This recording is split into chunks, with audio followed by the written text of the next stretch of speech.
ওয়াজকুরনি আল্লাহর বহুত বড় ওয়ালি ইয়ামেনের করণ এলাকায় থাকেন, বৃদ্ধা মাকে নিয়ে ওয়াজকুরনি জঙ্গলের মধ্যে থাকেন, উটটা খালি করেন, মার খেদমত করেন, মার সেবা করেন। এইদিকে মদিনায় আমার নবী রয়, দয়ার নবী মদিনাতুল মুনাওয়ারায় আসার জন্য ওয়াজকুরনি মায়ার নবীকে দেখার জন্য তিনি পাগল, কারণ তিনি তো মায়ার নবীর আশিক।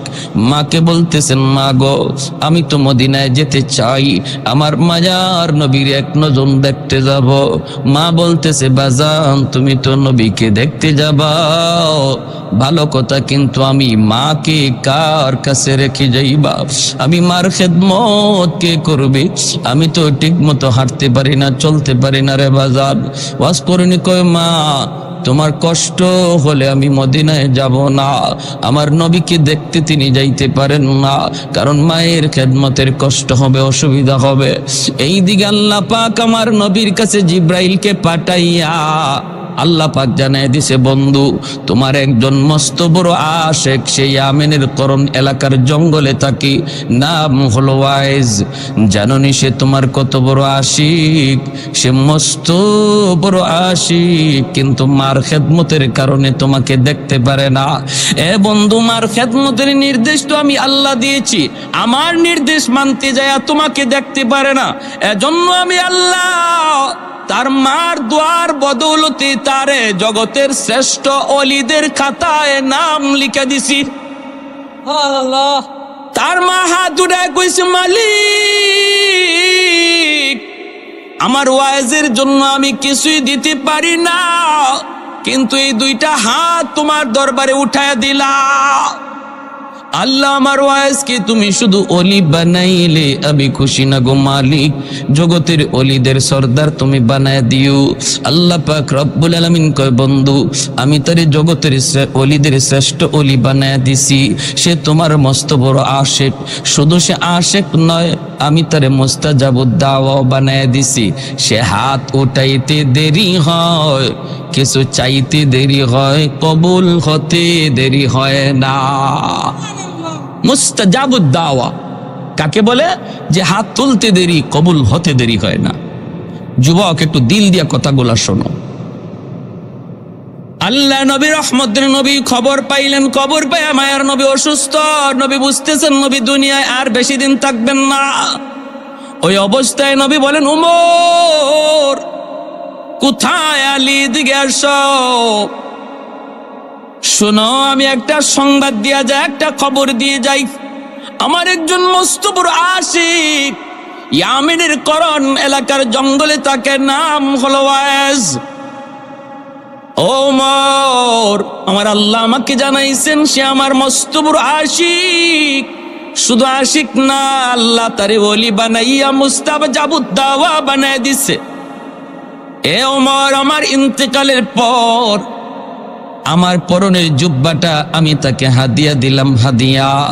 আমার ইন্তেকালের পর এই জুব্বাটা নিয়ে তুমি তার সন্ধানে বের হবা, ইয়ামেনের করণ এলাকার জঙ্গলে যায় তুমি তারে তালাশ করবা। তালাশ কইরা আমার পরনের এই জুব্বাটা তুমি তারে দিয়ে দিবা। জাননি এত বড় মাকাম, এত বড় মর্যাদা সে কেমনে লাভ করেছে? শুধুমাত্র মার দোয়ার বদৌলতে। হযরত ওমর কয়, নবী গো চিনব কেমন করে? আল্লাহ নবী কয়, তার চেহারাটা এমন, তার বডিটা এমন, তার চুলটা এমন, তার হাতটা এমন, তার পাটা এমন, হাতের ডান হাতের তালুতে একটা সাদা দাগ দেখতে পাইবা।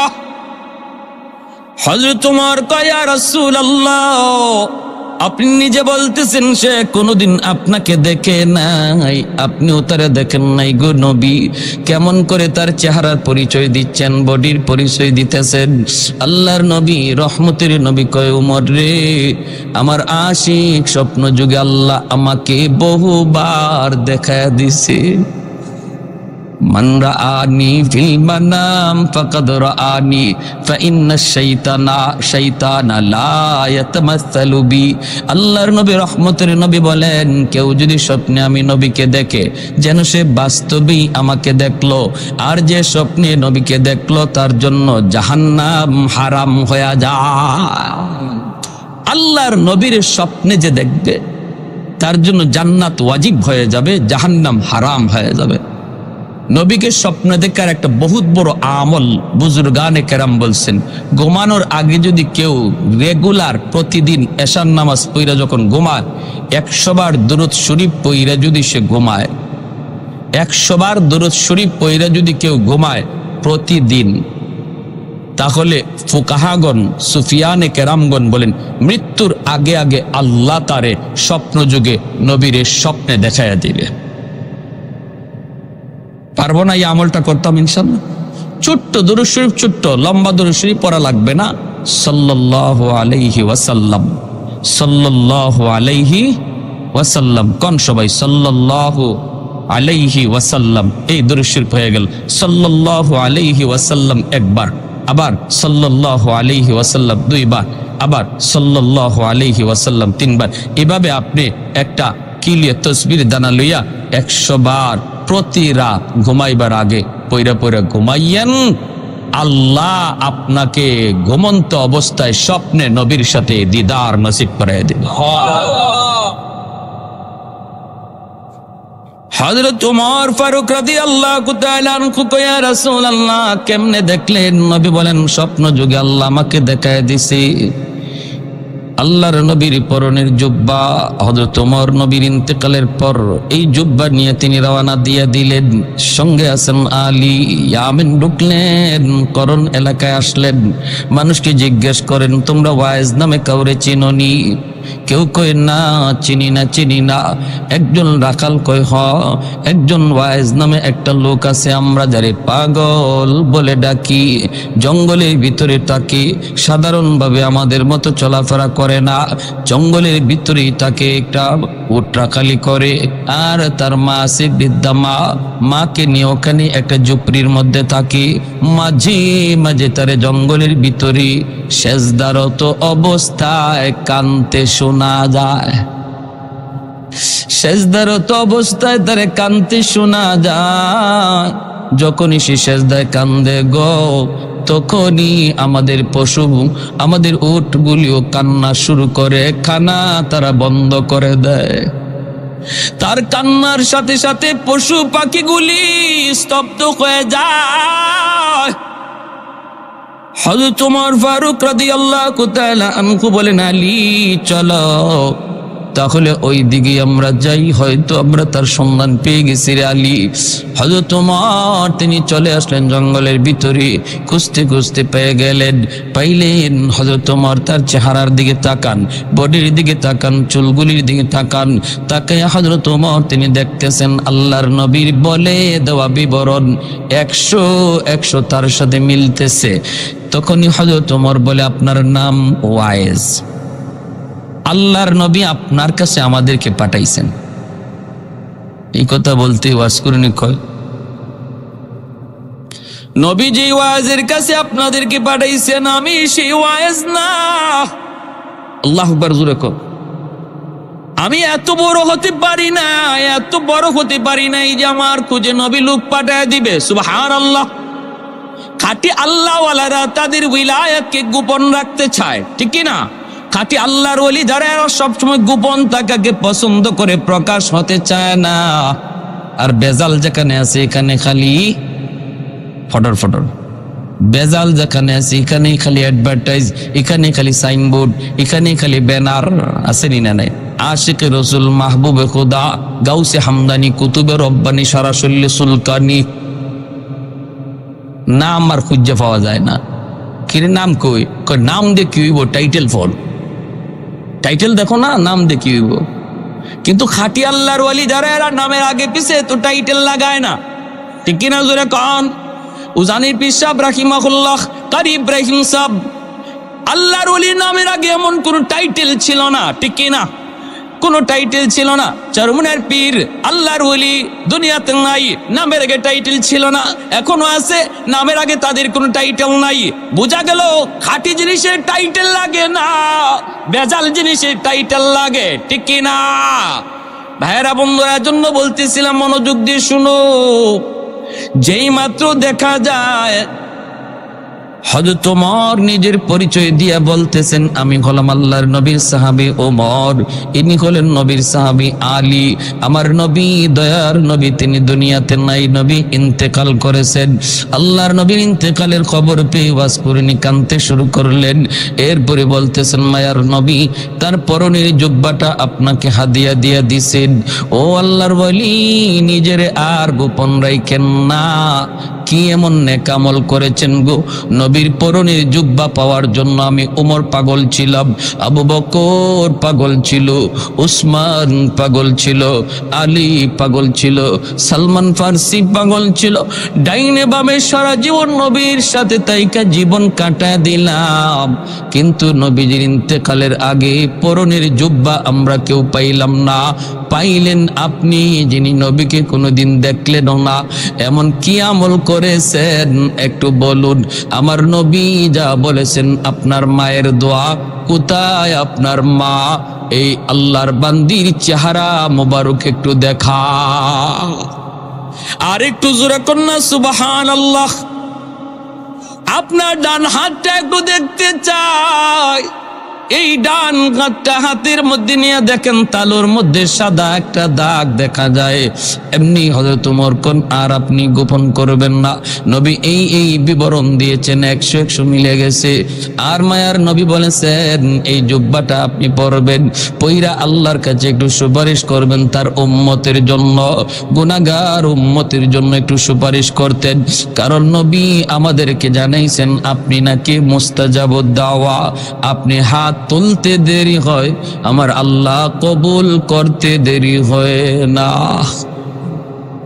ওয়াসকুরুনি, নবীর পরনের জুব্বা হাতের মধ্যে লইয়া তিনি দৌড় দিয়া চলে গেলেন জঙ্গলের ভিতরের যুবক। চলে গেলেন জঙ্গলের ভিতরে, যাইয়েই তিনি সেজদায় পড়ে গেলেন। সেজদায় পড়ে বলতেছেন, মালিক, ও মালিক, তোমার আমার গোপন রহস্য কেন তুমি জানাইছো তোমার বন্ধুরে? সুবহানাল্লাহ। তোমার আমার গোপন রহস্য, তোমার আমার গোপন সম্পর্ক কেন তুমি তোমার বন্ধুরে জানাইছো? আল্লাহ যখন জানাইছো, তাহলে আমিও তোমার সাথে বায়না ধরলাম, মাথা উঠাবো না, নবীর পরনের জুব্বাও আমি গায়ে দেব না, যতক্ষণ পর্যন্ত তোমার বন্ধুর সমস্ত উম্মতকে তুমি মাফ না করবা। আল্লাহু আকবার। মাথা জমিনে ঠেকায় দিছি, আমি পাগল,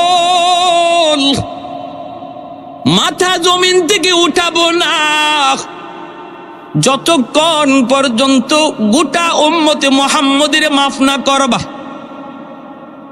আল্লাহ পাক রব্বুল আলামিন কয়, পাগল তুমি কি কও? ও ভাইরা বন্ধুরা, এটা কেমনে কয়? আল্লাহ পাকের সঙ্গে আল্লাহর ওলিদের অন্তরে অন্তরে কথা হইত, আল্লাহ পাক অন্তরের ভিতরে কথা জমায়ে দিত। রব্বুল আলামিনের এরকম ভাবে আল্লাহ পাকের কথা আসলো। ওরে পাগল না হয় না, কত আছে মদকুর, কত আছে গাঞ্জাকুর, কত আছে বাপ মারে কষ্ট দেয়, মারে কান্দায়, বাবারে কান্দায়, কেমন করে আমি সবরে মাফ করি? আল্লাহ পাক কয়, যা পাগল, আমি তোমার খাতিরে 10% আমি উম্মত মাফ করে দিলাম। ওয়াজ করিনি, কয় মালিক আমি 10% 20% বুঝি না, 100% বুঝি, 100%। আল্লাহ বলে, যাও পাগল, তোমার সুপারিশে আমি আল্লাহ 20% উম্মত মাফ করে দিলাম। ওয়াজ করিনি, কয় মালিক আমি মানি না। আল্লাহ বলে, যাও 30 ভাগ উম্মত মাফ করে দিলাম। তখনও কয় মানি না, মানি না। 40 ভাগ উম্মত মাফ করে দিলাম। এইদিকে আমার ভাইরা হযরত ওমর, হযরত আলী অপেক্ষায় থাকতে থাকতে কয়, কিরে আলী, ওয়াজ করুন গেল কোথায়? চলো তাড়াতাড়ি চলো, একটু খবর নেই। তারা দুজন চলে আসলেন ঝুপড়ির ভিতরে। আইসা দেখে ওয়াজ করুন সেজদায় পড়ে কার সাথে যেন বিড়বিড় করে কথা কয়। সেই কথা আর কারোর সাথে নয়, এই কথা তো কয় মাওলার সাথে। সেজদার মধ্যে আল্লাহ পাক বান্দার সবচেয়ে কাছে চলে আসে। জোরে কোন সুবহানাল্লাহ। আল্লাহ নবী কয়, সেজদার মধ্যে আল্লাহ পাক তার বান্দার খুব বেশি কাছে চলে আসে। এজন্য সেজদার হালতে আল্লাহর কাছে যা চাইবা আল্লাহ তাই পূরণ করে দিবে। ওয়াজ করুনি সেজদায় যায় কার সাথে বিড়বিড় করে যেন কথা কয়। হযরত ওমর আইসে ডাক দিয়া দিলেন, ওগো আল্লাহর ওলি, কোথায় আমাদেরকে রেখে আপনি চলে আসলেন? যেই মাত্র ডাকটা দিলেন সাথে সাথে আল্লাহর সাথে কথা কওয়ার যে লাইন ছিল, লাইনটা কাট আপ হয়ে গেছে। ওয়াজ করুনি সেজদা থেকে ওইটা বলতেছে, ওগো নবীর সাহাবী, আর একটু সময় যদি আপনারা ধৈর্য ধরতেন তাহলে আমি আমার মাওলার কাছ থেকে 100 ভাগ উম্মত মাফ করে লইতা। मैं तालिब मौला हूँ मेरे इश्क़ निराला, मैं तालिब मौला हूँ मेरे इश्क़ निराला, है जुमला जहाँ जिनके तजल्ली से उजाला, है जुमला जहाँ जिनके तजल्ली से उजाला, मैं दर्द जहाँ गैर खुदा यार नदरम, जुज़ याद खुदा ही दिगर कार नदरम, जुज़ याद खुदा ही दिगर कार नदरम, मैं मस्त सुबह। আমার ভাইরা বন্ধুরা জন্য মনোযোগ দিয়ে একটু খেয়াল করে কথাগুলি শোনো। মায়ের দোয়ার বদৌলতে ওয়াজ করে নিয়ে এত বড় সম্মানী, এত বড় ইজ্জতওয়ালা, এত বড় ওলি, এত বড় মুস্তাজাবুদ দাওয়া হইছে মায়ের দোয়ার বদৌলতে, ঠিক কিনা? এজন্যই ভাইরা আব্দুল কাদের জিলানী, খাজা মঈনুদ্দিন চিশতির মতো হাজারো আব্দুল কাদের জিলানীর যদি আপনি ঘরে দাওয়াত দেন আর ওনাদেরকে দাওয়াত খাওয়ায় যদি বলেন হাত উঠে মোনাজাত করেন আমার জন্য, আর পাশের ঘরে যদি আপনার মা আপনার বাবা যদি তোমার জন্য হাত উঠায়, আমার মায়ার নবীর হাদিস, নবী বলেন আব্দুল কাদের জিলানীর দোয়া কবুল হবে কি হবে না কোনো গ্যারান্টি নাই, কিন্তু মার দোয়া বাবার দোয়া কবুল হবে এর গ্যারান্টি আছে। বাপ মার দোয়া কবুল করার গ্যারান্টি দিয়েছেন মায়ার নবী, যেই নবী জীবনে কোনোদিন মিথ্যা বলেন না, ঠিক কিনা জোরে বলেন? অতএব বাপ মার কাছ থেকে দোয়া নিও। যদি জীবনে সফলতা চাও, ব্যবসায় যদি উন্নতি চাও, যদি তোমার জীবনের বাতি তুমি জ্বালাইতে চাও, বাপ মার দোয়া ছাড়া বদদোয়া নিলে দুনিয়া অন্ধকার, আখিরাত অন্ধকার। একটা বাস্তব ঘটনা শুনেন, যেই সন্তান মারে কষ্ট দিয়েছিল, করাচির হযরত হাকিম আক্তার সাহেব রাহিমাহুল্লাহ, বহুত বড় আল্লাহর একজন ওলি, তিনি করাচির জামে মসজিদে নামাজ পড়েন। হঠাৎ করে তিনি দেখলেন একটা যুবক কাপড় দিয়া ডান হাত পেঁচায় রাখছি, সুন্দর করে নামাজ পড়তেছে, সুন্দর করে রুকু দেয়, সাজদা দেয়, কিন্তু ডান হাত কাপড় দিয়ে পেঁচানো। এই দৃশ্য দেখা আল্লাহ ওলি নামাজের পর যুবককে ডাক দিলেন, যুবক তোমার নামাজটা বড় সুন্দর, তোমার রুকুটা বড় সুন্দর, তোমার সেজদাটাও বড় সুন্দর, কিন্তু ডান হাত কাপড় দিয়া কেন পেঁচায় রাখছো? যুবক বলতেছে, ও আল্লাহর ওলি, সে এক পিছনের করুণ ইতিহাস। আমার হাতের মধ্যে পচন শুরু হয়েছে, দুর্গন্ধ বের হয়, এত গন্ধ, এত দুর্গন্ধ, কাপড় দিয়ে যদি পেঁচায় না রাখি মসজিদের ভিতরে কেউ নামাজ পড়তে পারবে না, সবাই আমাকে মসজিদ থেকে বের করে দিবে, এজন্য কাপড় দিয়ে পেঁচায় রাখি। আল্লাহর ওলি বলেন, কেন তুমি কি ডাক্তার দেখাও না? যুবক বলে, ডাক্তার দেখানো শেষ, ভারত পাকিস্তানের সব ডাক্তার দেখানো শেষ, কেউ আমার রোগ ধরতে পারে না, কেউ রোগ ধরতে পারে না, পারে না, পারে না। আল্লাহর ওলি কয়, তাহলে অন্য দেশের ডাক্তার দেখাও না কেন? এমনি যুবক চুকির পানিটা সাইরা কান্দে আর বলতেছে, ও আল্লাহর ওলি, আমার বিশ্বাস হয়ে গেছে তামাম দুনিয়ার সমস্ত ডাক্তার যদি দেখানো হয় তবু আমার রোগ ভালো হবে না, কারণ আমার আগুন লাগছে আসমানে, পানি যদি দেই জমিনে কোনো দিন আগুন নিভবে না। আগুন লাগছে শেরপুর, পানি দেই ফরিদপুর, কোনোদিন আগুন নিভবে না। আমার অসুস্থতা হলো, আমার রোগ হলো আসমানে, চিকিৎসা চলছে জমিনে, কোনোদিন আমার রোগ ভালো হবে না। আল্লাহর ওলি করাচির হযরত হাকিম আক্তার সাহেব রাহিমাহুল্লাহ, তিনি বলতেছেন, বাবা কি ঘটনা বলো? এই কথা বলতেই যুবক কান্না শুরু করে দিছি।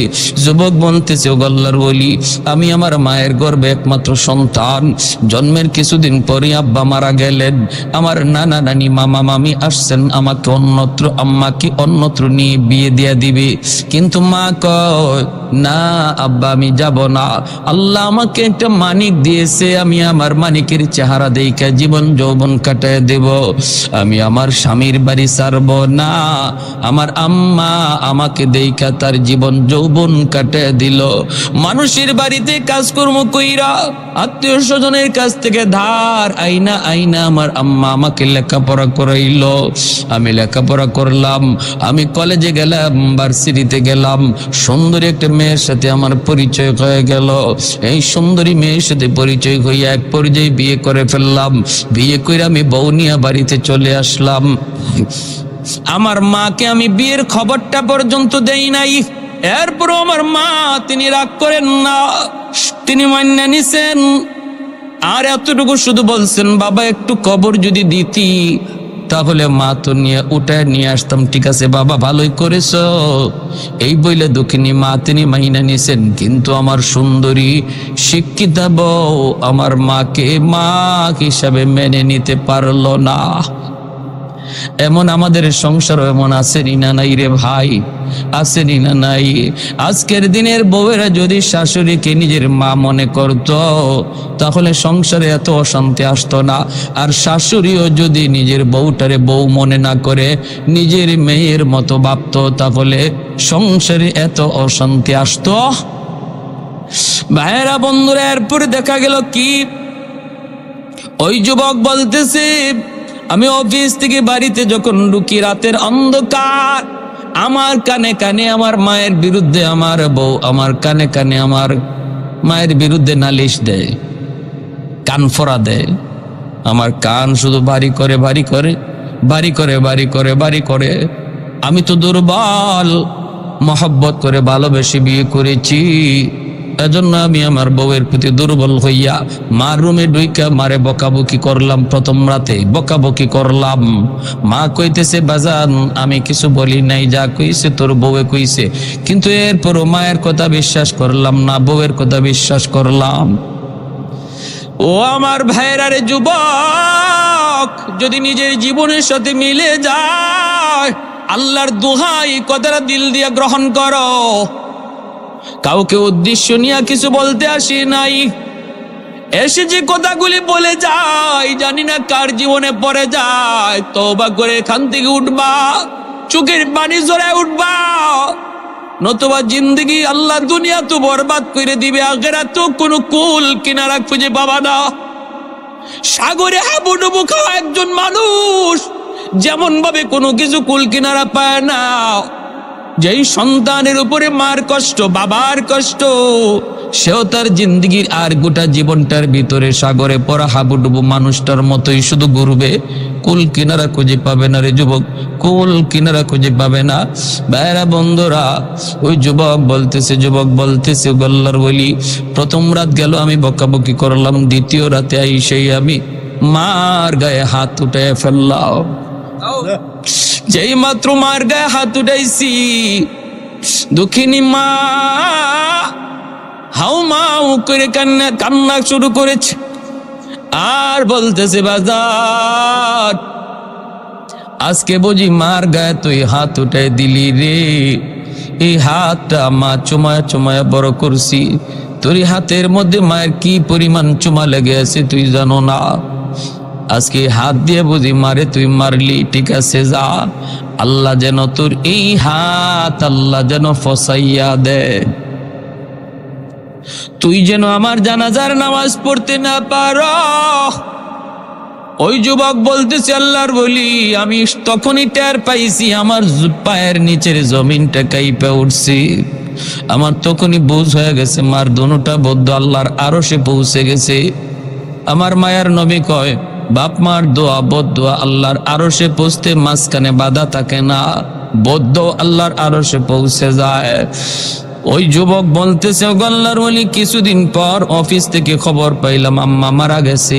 আমি জানাজা পড়ার জন্য বাড়ির দিকে রওনা দিলাম, কিন্তু রাস্তাঘাটে এত সমস্যা তৈরি হলো, অন্য কোনোদিন এত সমস্যা হয় না। বাড়িতে পৌঁছতে পৌঁছতে অনেক দেরি হয়ে গেল।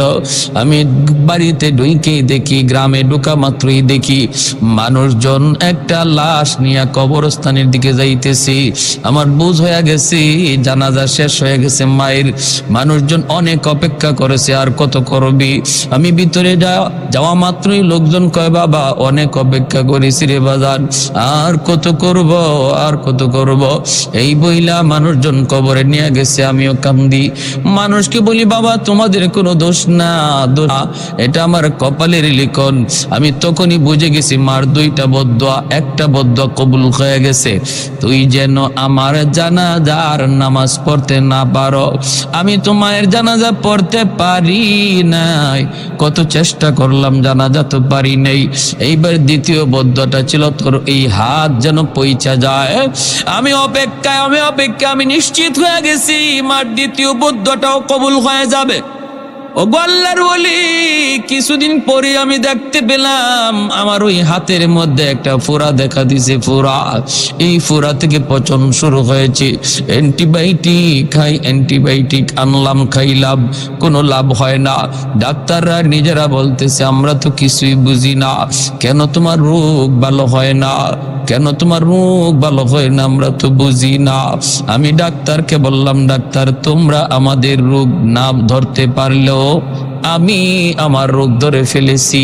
আমার রোগ হলো আসমানে, চিকিৎসা চলছে জমিনে। সেই দিন থেকে পচন উপরে উঠে, খালি উপরে উঠে। এইবার আমার ওই সুন্দরী বউ, যার মহব্বতে বইরা আমি মার গায়ে হাত উঠাইছি, আমার ওই সুন্দরী বউটাও আমারে ফালাইয়া বাপের বাড়ি চলে গেছে। মানুষজন আমাকে বাড়ি থেকে বের করে দিয়েছে, আত্মীয় স্বজন আমাকে বের করে দিয়েছে। এখন আমি রাস্তায় রাস্তায় ঘুরি, মসজিদে যায় কান্না করি। ওগো আল্লাহর ওলি, এবার বলুন আমার কোনো মা পাওয়ার উপায় আসেনি? এ যুবক মনে রাখো, যদি বাপ মার কলিজায় তুমি ব্যথা দেও, তাহলে একমাত্র আল্লাহর কাছ থেকে মাপ পাওয়ার উপায় হলো মারে বাবারে আবার খুশি করা। এছাড়া বিকল্প কোনো লাইনে আল্লাহরে খুশি করা যায় না। কারণ হলো জান্নাতুল বাকি, মদিনার কবর, ঠিক না? মদিনা শরীফের কবরের নাম কি? জান্নাতুল বাকির পাশ দিয়ে আমার রহমতের নবী যান। সাহাবায়ে কেরাম নবীর সাথে হঠাৎ করে আল্লাহর নবী অন্তর চোখে দেখতে পেলেন একটা যুবক কবরের ভিতরে আযাব ভোগ করতেছে, আগুনে পুড়তেছে, সাপের কামড় খাইতেছে, মা মা কয়া চিৎকার করে কাঁদতেছে। আল্লাহ নবীকে আল্লাহ পাক দেখায় দিছে, সাহাবীরা দেখে না। কবরের আযাব আছে, আল্লাহ মানুষকে দেখায় না। কেন দেখায় না? যদি মানুষকে আল্লাহ কবরের আযাব দেখাইতো, তাহলে কবরের পাশ দিয়া কেউ সাহস করে যাইতো না। রাতের বেলা দূরের কথা, দিনের বেলাও কেউ কবরের পাশ দিয়া যাওয়ার সাহস করতো না। কবরস্থান দেখা যায়, এতটুকু দূরেও কেউ বাড়ি বানাইতো না যদি কবরের আযাব আল্লাহ মানুষকে দেখাইতো। দুনিয়ার নিজাম উল্টা পাল্টা হয়ে যাইতো। এজন্য মানুষকে আল্লাহ পাক কবরের আযাব দেখায় না। কিন্তু গরু ছাগল কবরের আযাব টের পায়। মাঝে মাঝে দেখবেন কবরস্থান থেকে গরু ছাগল দৌড় দেয়। আল্লাহ নবী রহমতের নবী কয়, সাহাবীরা আমি দেখতেছি যুবকের আযাব, চলো আমি নবী তোমাদেরকে নিয়ে একটু মুনাজাত করি। আল্লাহ নবী মুনাজাত করলেন, মালিক তোমার কাছে হাত বাড়াই দিছি গো আল্লাহ, দয়া করে তুমি যুবকের আযাব বন্ধ করো। আল্লাহ পাক রব্বুল আলামিন আযাব বন্ধ করে না। মায়ার নবী আবার হাত উঠাইছেন, সাহাবীরা আমিন আমিন বলেন, এবারও আযাব বন্ধ হয় না। নবী আবার হাত উঠাইছেন, 3 বার হাত উঠাইছেন, তখনও আযাব বন্ধ হয় না। এইবার নবী জানতে চাইলেন, মালিক আমি হাত উঠাইতে দেরি, কবুল হতে দেরি হয় না, আজকে কি হলো? আমার কি হাতের দাম তোমার কাছে কমে গেল নাকি? আল্লাহ তুমি একটু বলো। এই কথা বলতে আল্লাহ কয়, না বন্ধু, তোমার হাতের দাম কমে নাই বন্ধু। এই যুবকের মা এখনো দুনিয়ায় জীবিত, মার মনে ভীষণ কষ্ট। মা যতক্ষণ পর্যন্ত তারে মাফ না দিবে, আমি আল্লাহ তুমি বন্ধুর দোয়াও কবুল করব না। আল্লাহ নবী সাহাবীদেরকে বলেন, দৌড়ায় তার মারে সালাম দাও।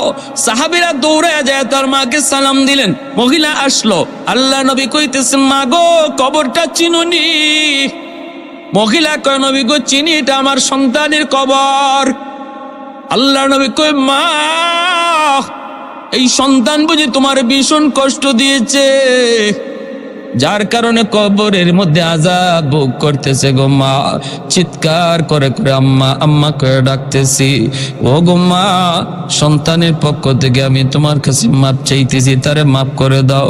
এই সন্তান তো তোমারই, কত রাত সন্তানের মাথার পাশে দাঁড়ায় দাঁড়ায় রাত কাটাইছো, কত চোখের পানি জড়ায় ধরে আল্লাহর কাছে কাঁদছো সন্তানের সুস্থতার জন্য। এই সন্তানকে তুমি একটু মাফ করে দাও না, কবরের মধ্যে আযাব ভোগ করতেছি। আমি রহমতের নবী, কেমনে যাই কেমনে চলে যাই তারে আযাবে রাইখা? আমি তো রহমতের নবী। হাত বাড়াইছি একবার না তিনবার, আল্লাহ আমার হাত ফিরায় দিছে। তুমি তারে মাফ না করলে আল্লাহ আমার সুপারিশটাও কবুল করে না। এই কথা বলতেই মহিলার চোখ থেকে দর দর করে পানি ঝরা শুরু হয়ে গেল। মহিলায় কান্দে আর কই, নবী গো, আমি এরে মাফ করবো না, আমি এরে মাফ করবো না। কেন গো নবী জানেননি? এখনো আমার পিঠে মাইরের দাগ আছে, আমার পিঠে এখনো তার আঘাতের দাগ আছে, মাইরের দাগ। না গো নবী, আমি দের মাফ করবো না। আল্লাহ নবী পড়ে গেলেন বেকায়দায়। নবী আল্লাহ, মার দিলটা শক্ত হয়ে গেছে, মায় মাফ করবে না। ও মালিক, আমি জানি বাপ মার দিল যত শক্ত হোক বেশিক্ষণ থাকে না। যদি সন্তানের বিপদ বাপ মা নিজের চোখে দেখে তাহলে কিন্তু দিল নরম হয়ে যায়। ও আল্লাহ, কবরের আযাবটা তুমি আমারে যেভাবে দেখাইছো এইভাবে তার মারেও দেখায়া দাও। সাথে সাথে আল্লাহ কো, বন্ধু তোমার এই সুপারিশটা আমি আল্লাহ কবুল করলাম। এমনি কবরের আযাবের দৃশ্যটা আল্লাহ পাক তার মারেও দেখায় দিছে।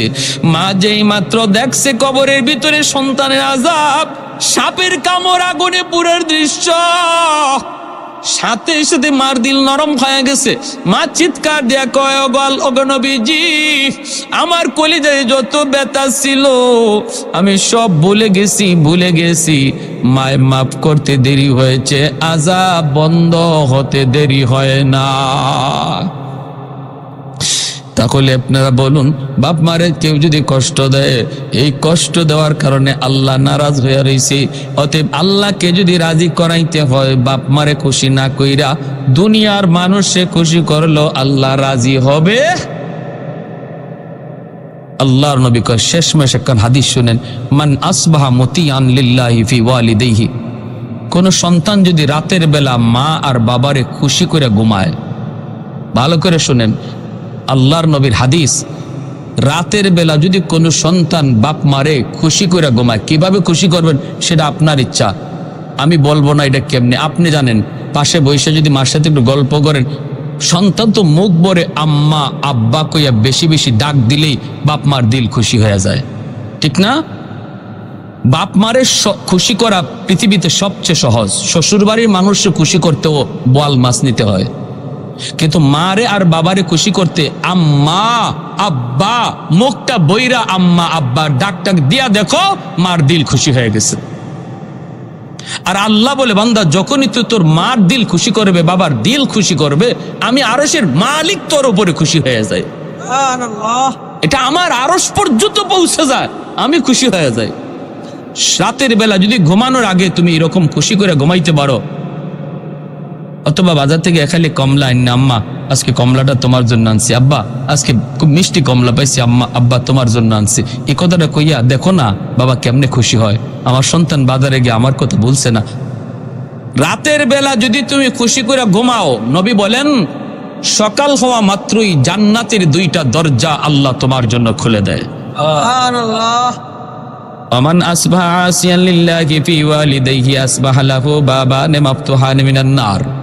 আর যদি রাতের বেলা কোনো সন্তান বাপ মারে আঘাত দিয়া ঘুমায়, আঘাত দিয়া, ভালো করে জানে দিনের বেলা সে এমন ভাবে কথা কইছে যেই কথার কারণে বাবার কলিজায় ব্যথা পাইছে, মায়ের কলিজায় ব্যথা পাইছে, মা ঘুমাইতে পারে না, সন্তানের এই কথা শুনে মার ঘুমে ধরে না, বাবার ঘুম আসে না, বুড়া বুড়ি বৃদ্ধা বৃদ্ধ বাবা আর মা তারা ঘুমাইতে গেলে একজন আরেকজনের সান্ত্বনা দেয়, কান্দো না, এখন তো তাদেরই সময়, আমাদের সময় শেষ, আর কয়দিন বা দুনিয়া বাঁচবো।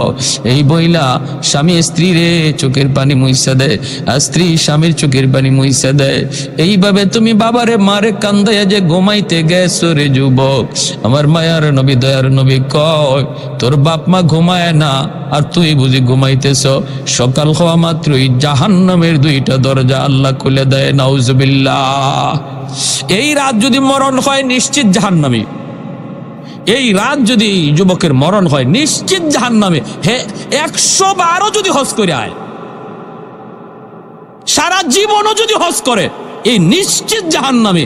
এই রাত্রে, যেই রাত্রে মারে কষ্ট দিয়ে ঘুমাইতেছে, আর যদি এই রাত তার মরণ হয়, এমন কোনো আমল নাই তারে জাহান্নাম থেকে ফিরাইতে পারে।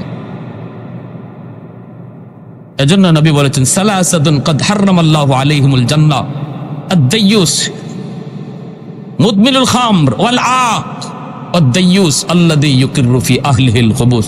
তিন ব্যক্তির জন্য জাহান্নাম, জান্নাত হারাম। তিন ব্যক্তির জন্য জান্নাত হারাম: মদখুর, আরেক হলো বাপ মার অবাধ্য সন্তান, আরেক হলো দাইয়ুস। দাইয়ুস হলো ওই পুরুষকে বলে যে পুরুষ ঘরের ভিতরে স্ত্রী অসামাজিক অনইসলামিক কাজ করতেছে, বেপরদায় চলতেছে, আল্লাহরে নারাজ করতেছে, সন্তানেও করতেছে, বউও করতেছে, তার অধীনস্থ মানুষগুলা আল্লাহর অবাধ্য পথে চলতেছে, বেপরদায় বাইরিতেছে, এরপরেও যে পুরুষে বাধা দেয় না, এই পুরুষ হইল পুরুষ দাইয়ুস। এই পুরুষ হইল পুরুষ দাইয়ুস। নবী বলে এই পুরুষ দাইয়ুসের জন্য জান্নাত হারাম। যে তার স্ত্রীরে বেপরদায় দেখকেও বাধা দেয় না, যে তার মেয়েটারে বেপরদায় দেখকেও বাধা দেয় না, যে তার বোনটারে বেপরদায় দেখকেও বাধা দেয় না, খারাপ কাজ চোখের সামনে হয়, এরপরে যেই পুরুষ বাধা দেয় না, তার অধীনস্থ লোক অন্যায় কাজ করতেছে, এরপরেও তাদেরকে শাসন করে না, আল্লাহ নবী কয় সে হলো পুরুষ দাইয়ুস, তার উপরে জান্নাত হারাম হয়ে যায়। নাউজুবিল্লাহ। অতএব আমার ভাইয়েরা, বন্ধুরা, এবার আসুন আমাদের বাপ মা যাদের দুনিয়ায় জীবিত, আমরা তাদেরকে আজ রাত খুশি করব। আর যাদের বাপ মা দুনিয়ায় নাই, আমরা কি করব? একটা আমল নবী বলে দিয়েছেন, মান যারা ফি কবর মান যারা কবর আবাইহি ফি কুল্লি জুমাতিন গুফিরা লাহু কুতিবা বাররান। রাওয়াহু আবু দাউদ শরীফের হাদিস।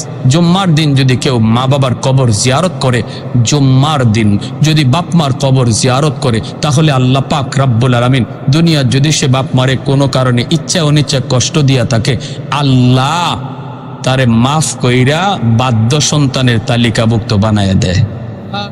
এই যে কবরস্থানের উদ্যোগে আজকের মাহফিল, বলুন জুম্মার দিন আমরা জুম্মার নামাজ পইরা, অথবা জুম্মার দিন ফজর পইরা, অথবা না পারলে আসরের পরে জুম্মার দিন আমরা কবর জিয়ারত করতে কোন কোন আওলাদ রাজি আছেন? একটু হাত তুলে আল্লাহরে দেখান। আল্লাহ তুমি প্রতিটা হাতকে কবুল করো, জোরে বলি আমিন। ওয়া আখির দাওয়ানা আনিল হামদুলিল্লাহি রাব্বিল আলামিন। আল্লাহুম্মা সাল্লি আলা মুহাম্মদ ওয়া আলা আলি মুহাম্মদ কামা সাল্লাইতা আলা ইব্রাহিম ওয়া আলা আলি ইব্রাহিম ইন্নাকা হামিদুম মাজিদ।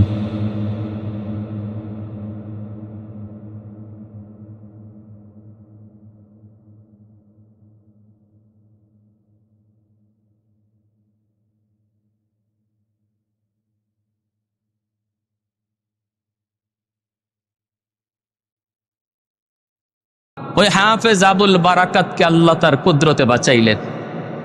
একটা কাঠের উপরে ভাসতেছে, একটা কাঠের উপরে ভাসতেছে।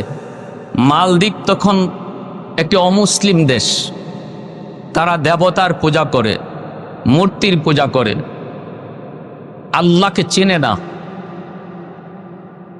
তখনকার সময়ের কথা বলছি, প্রায় 300-350 বছর আগের বাস্তব ঘটনা। বর্তমানে মালদ্বীপ একটা সম্পূর্ণ মুসলিম দেশ। সে অমুসলিম দেশটা মুসলিম হওয়ার পিছনে যে উসিলা, সে হলো ওই ছোট্ট বালক হাফেজ আবুল বারাকাত। জোরে কোন সুবহানাল্লাহ। ডুবে গেল মালদ্বীপের জেলেরা, সাগরে নামলো মাছ ধরার জন্য। তারা কাঠের উপরে ভাসমান একটা বালক দেখলো, চেহারা এত সুন্দর হবেই তো, কারণ নবীর দেশের বালক, আমার মায়ার নবীর দেশের মানুষ, চেহারা তো সুন্দর হবেই। মায়া করে নৌকায় উঠাইলো, প্রাণ দেখলো ভাসতেছে সাগরে, নৌকায় উঠাইয়া তারা মালদ্বীপের বাজারে উঠাইলো বিক্রি করার জন্য। তখন এরকম মানুষ বেচা কেনা হইত। জেলেদের ইচ্ছা হলো এই বালকটারে আমরা অনেক দামে বিক্রি করব। মালদ্বীপে প্রচার করা হলো। একটা হিন্দু মহিলা, তার কোনো ছেলে সন্তান ছিল না, সম্পদ ছিল অনেক। ছেলে মেয়ে দেওয়ার মালিক কে? এই কথার উপর পুরাপুরি বিশ্বাস আছে তো? হ্যাঁ, কিন্তু আমাদের সমাজে কিছু বাবা আছে এমন, ছেলে হইলে পরে ঢাকঢোল পিটাইয়া খবর দেয় মিষ্টি খাওয়া, কিন্তু মেয়ে হইলে কেউ খবরই পায় না, ঠিক না? আবার এমনও কিছু বাবা আছে নালায়েক, মেয়ে সন্তান হইলে রাগ করে, স্ত্রীর উপরে রাগ করে, বিবির উপরে গুসা করে। নালায়েক, আহমক যে এমন কাজ করে, সে যদিও মুখে বলে যে ছেলে মেয়ে দেওয়ার মালিক আল্লাহ, কিন্তু মেয়ে সন্তান হওয়ার পরে যার মুখ কালা হয়, তার আচরণ প্রমাণ করে সেই কথা বিশ্বাস করে না। সে মনে করে মেয়ে দিছে তার স্ত্রী। ঈমান থাকবে? ঈমান থাকবে না, সাবধান। মনে রাখবা, আমার মায়ার নবী বলেছেন, মেয়ে সন্তান দুনিয়ায় আসে বাবার ঘরে রহমত সাথে নিয়া। মেয়ে সন্তান রহমত নিয়ে আসে। ছেলে সন্তানের ব্যাপারে রহমত নিয়ে ছেলে আসে এমন হাদিস আমরা পাই নাই, কিন্তু মেয়ে বাবার ঘরে রহমত লইয়া আসে, বরকত লইয়া আসে। এজন্য আল্লাহর নবী তিনি মেয়েদেরকে, খাতুনে জান্নাত ফাতেমা রাদিয়াল্লাহু তাআলা আনহাকে খুব বেশি মায়া করতেন, মহব্বত করতেন, দোয়া নিতেন। নবীজি নিজে মেয়ের কাছ থেকে দোয়া নিয়ে সফরে বের হতেন। আমার বাইরা বন্ধুরা, যুবক, মালদ্বীপের শহরে যখন এই সংবাদ ছড়িয়ে পড়ল, একটা ছেলে সন্তান, বালক, চেহারা তার সুন্দর, মালদ্বীপের বাজারে ওঠানো হলো বিক্রি করার জন্য। ওই মহিলার সম্পদের কোনো অভাব নাই। মহিলা চিন্তা করলো, আমার একটা শুধুমাত্র মেয়ে সন্তান, একটা ছেলের আমার বড় প্রয়োজন। বৃদ্ধ হয়ে যাব, কে আমাকে লালন করবে, কে খাওয়াবে, কে পড়াবে? ছেলে সন্তানের প্রয়োজন, কারণ মেয়েতেও বড় হলে পরে বিয়ে দিয়ে দিব, কিন্তু আমার বৃদ্ধ বয়সে আমাকে পালবে কে, আমার দেখশন নিবে কে? বাজারে উঠল,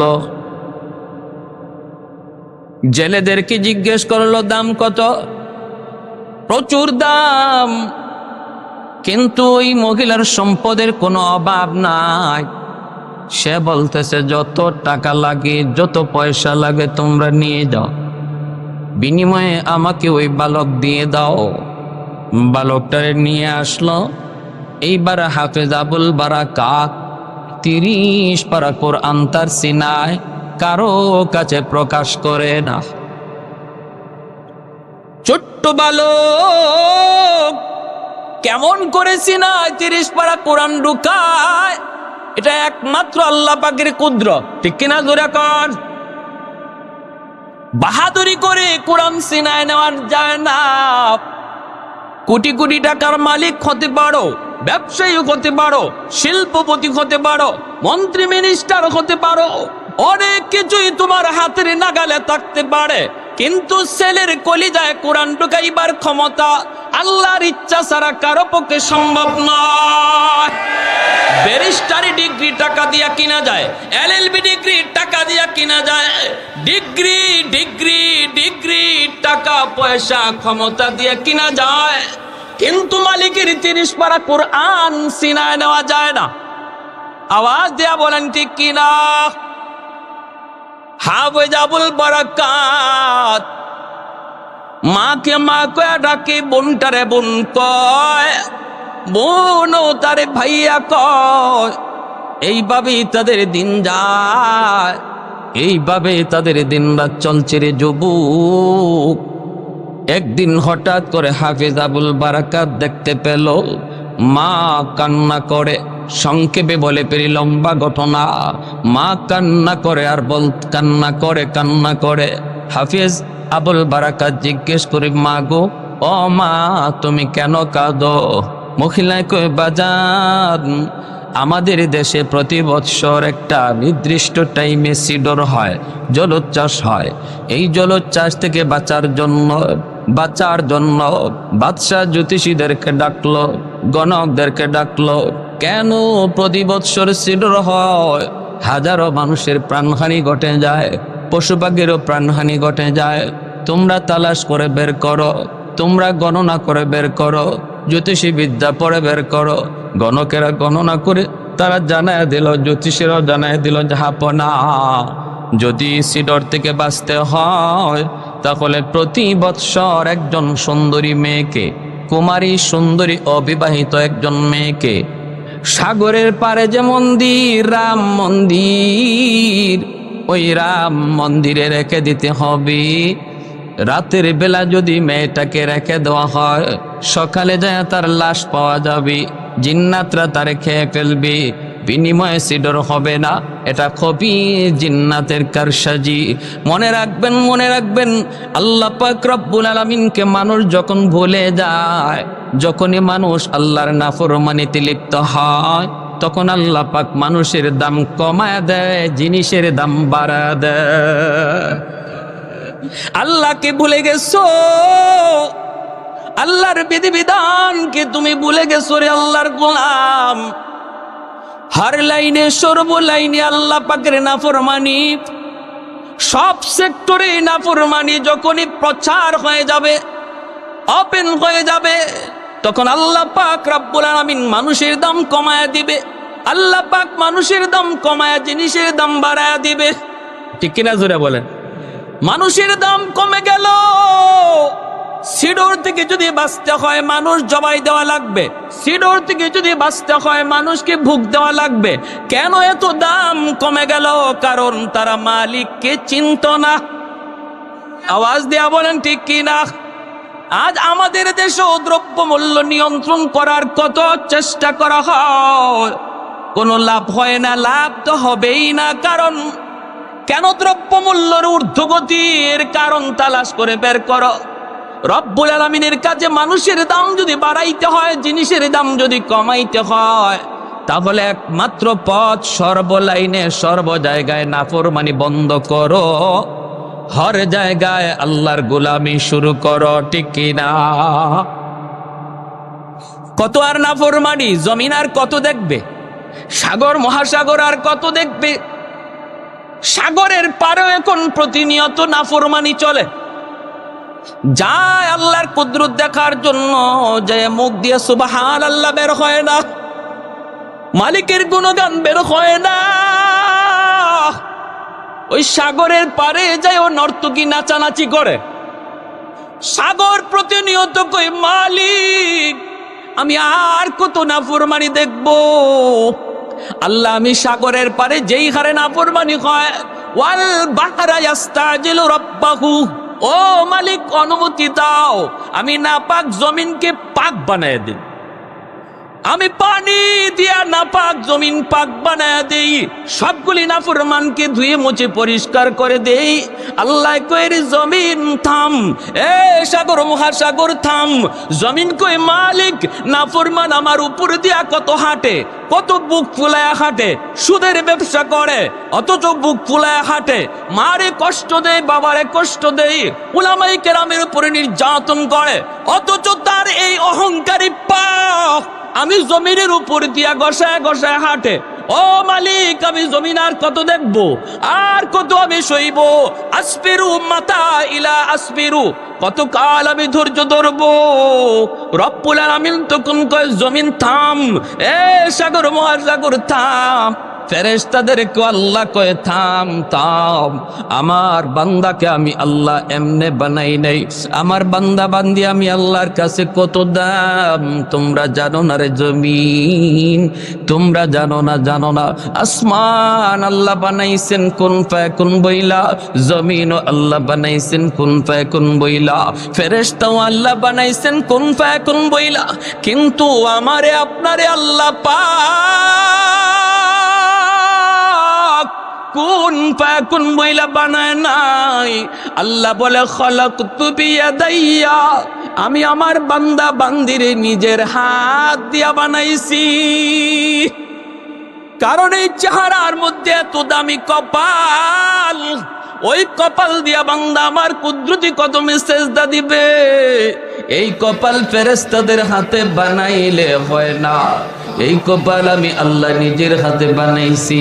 অতএব জমিন থাম, আমার বান্দা বান্দি আর আমি আল্লাহর মাঝখানে তোমরা কেউ নাক গলা বানাও। আমি আল্লাহ অপেক্ষায়, সকালে নাফরমানি করছি, দুপুরে আমি আল্লাহর কাছে তওবা করে ফেলবে। দুপুরে নাফরমানি করছে, বিকালে তওবা করে ফেলবে। ফজরটা পরে নাই, আমি আল্লাহ অপেক্ষায় জোহরটা পরে ফেলবে। যখনই আমার বান্দা বলবই যে আমি আল্লাহকে ডাক দিবে, সাথে সাথে আমি আল্লাহ তার পিছনের সব অপরাধ ক্ষমা করে আমার প্রিয় বান্দা বানায় নিব। ইন্নাল্লাহা ইউহিব্বুত তাওয়াবিন ওয়া ইউহিব্বুল মুতাতাহহিরিন। তাওয়াবিনে মহব্বত করার কথা আল্লাহ আগে আনলেন। তাওয়াবিন যারা তওবা করে, গুনাহ করার পর অনুশোচনা অনুতপ্ত হয়, তাদের ভালোবাসার কথা আল্লাহ আগে নিয়ে আসলেন। এর দ্বারা আল্লাহ পাক বুঝাই দিলেন তওবাকারীকে আল্লাহ কত ভালোবাসেন, কত মায়া করেন। ভাইয়েরা বন্ধুরা, হাফেজে কোরআন ডাক দেয়া কয়, মা গো, ও মা, তুমি কান্না করো না গো। তুমি মনে করতেছো কি হয়েছে বলে আমার মেয়েটার নাম এই বছর লটারিতে উঠে গেছে রে বাজান। লটারিতে ওঠার কারণে সন্ধ্যা ফলে পড়ি, মেয়েটাকে নিয়ে যাওয়ার জন্য ওরা হাজির হয়ে যাবে, সরকারি ফৌজ আমার মেয়েটাকে তুলে নিয়ে যাবে। ও বাবা, বল বল, কেমন করে আমি মা সেটা সইতে পারি? এত লালন পালন, এত আদর, এত মায়া করে যেই মেয়েটাকে বড় করলাম, আজকে আমার মেয়েটা চোখের সামনে জিন্নাতের বুক হবে, জিন্নাতের বুক হবে, এইটা আমি মা কেমন করে সই রে বাবা? হাফেজ আবুল বারাকাত কই, মা টেনশন করো না, আমি এর সমাধান বের করব। আল্লাহু আকবার, জোরে কান। ও মা, টেনশন করো না। মাই কই, বাবা তুমি কও কি, তুমি কেমনে কি করবা? কয়, মা আমার বোনটারে নানার বাড়ি পাঠায় দাও, আর বোনের জামা কাপড় পরাইয়া আমাকে মেলুক বানাইয়া পালঙে বসায় রাখো। ওরা আমাকে আমার বোন মনে করে তারা মন্দিরে রেখে দিক, আমি দেখব আমার কলিজায় যা আছে এটার পাওয়ার বেশি নাকি জিন্নাতের পাওয়ার বেশি।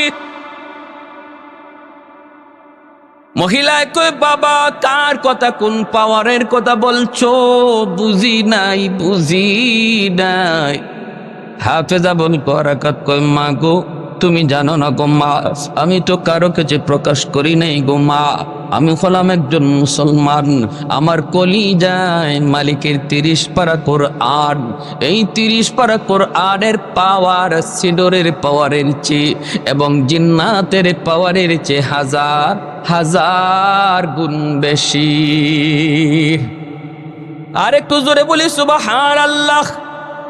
লা জিদ্দা ওয়ালা নিদ্দা ওয়ালা হাদ্দা লিমাওলা, লা জিদ্দা ওয়ালা নিদ্দা ওয়ালা হাদ্দা লিমাওলা, আল আনা কামা কানা ওয়ালাম ইয়ালকা যাওয়ালা, আল আনা কামা কানা ওয়ালাম ইয়ালকা যাওয়ালা, লা মিসলা ওয়ালা সাওয়ারা মিসলাম ওয়া নাযীরা, من قال سوى ذلك قد قال محالا، من قال سوى ذلك قد قال محالا، لا ولد ولا والد لا عم وخالا، لا شبه ولا مثل ولا كفو لمولا، الحمد لمن قدر خيرا وخبالا، والشكر لمن صور حسنا